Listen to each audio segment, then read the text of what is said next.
गोटिए गारे एक पुरुणा कूओ थिला।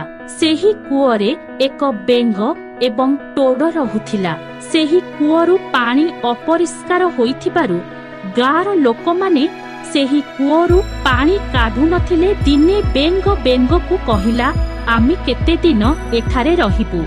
बेंग, आरे तुमे बाहरकु जाई कोन करिबो? आमे पानी बिना बंची पारिबु नाही। एही जल सुखी जिबा पर्यंत आमे एथिरे रहिबु, परे देखिबो। किंतु बेंग राजी नुहे एवं से बेंगकु कहिला, बेंग सुन, मु बाहरकु जाउछि। जदि सबु किछि ठीक अछि तेबे मु आपनकु डाकिबी।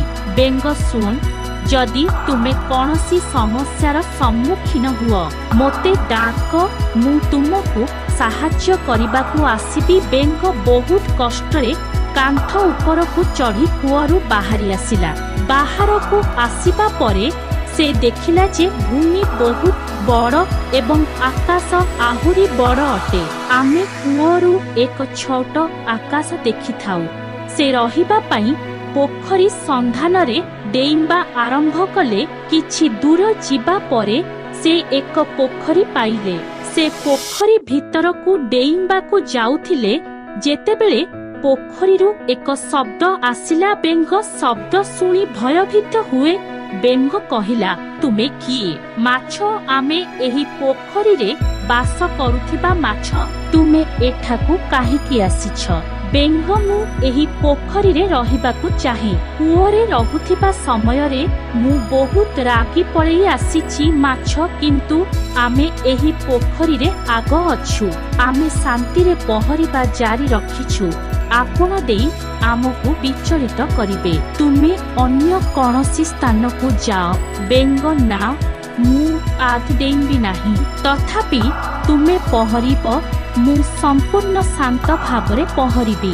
एहा सुनी माछ तांकु सेठारे रहिबाकु अनुमति देला।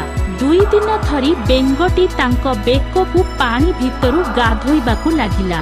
बाहु एवं गोड़कु बाड़ेइला, किंतु से एसबुकु पसंद करू नथिले। तेणु से सेठारु चली जिबाकु चिंता कले।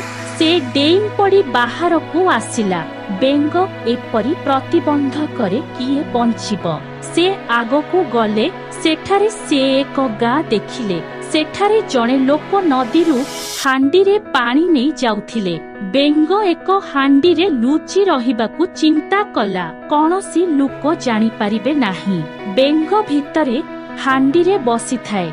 व्यक्ति जनक अनेक हांडी रे पानी भर्ती करी सेमानंकु ढांकुणी करी गा आडकु गले। हांडीर ढांकुणी बंद हेबा मात्रे बेंग भयभीत होइगला। से बहुत चेष्टा करिथिले मध्य बाहरकु जाई पारि नथिले। लोक जनक गार अनेक घरकु हांडी देइथिले। सेमानंक मध्यरे बेंग बसिथिबा हांडी थिला। एहा गार जमीदारंकर थिला। जमीदार तांक चाकरंकु कहिथिले जे आजी बहुत ठंडा एवं मते गाधोइबा आवश्यक। दयाकरी एही हांडी रे पानी गरम करंतु। चाकर हांडी को चुली रे रखिदेला। एबे पानी गरम हेबाकु लागिला। बेंग भाबिला से आजी मरिबो। वर्तमान किछि होई पारिबो नाही। हांडीर ढांकुणी बंद होई जाइछि। बेंगटी ठीक भाबिला सेमाने जेउथि थिले भल थिले। से एबे परमेश्वरंक निकटरे प्रार्थना करिबा आरंभ कला। भगवान मते रक्षा करंतु। मु मोर बेंग निकटरे समान कूओकु जिबाकु चाहुछि। किछि समय परे प्रबल पवन प्रवाहित हेबाकु लागिला। जेउ कारणरु चुली लिभि गला। जमीदार चाकरंकु कहिला, आरे पवन द्वारा चुली लिभि गला। ढांकुणी खोल एवं देखंतु पानी केते गरम होइछि। नचेत चुली को पुणी आलोकित कर। चाकर ढांकुणी खोलिबा मात्रे बेंग शीघ्र हांडीरु डेई पड़िला। केही तांकु दौड़ुथिबार देखिले नाही। से डेई पड़ी कूओ निकटरे पहुंचिले। बेंग शीघ्र कूओ भितरकु डेइला।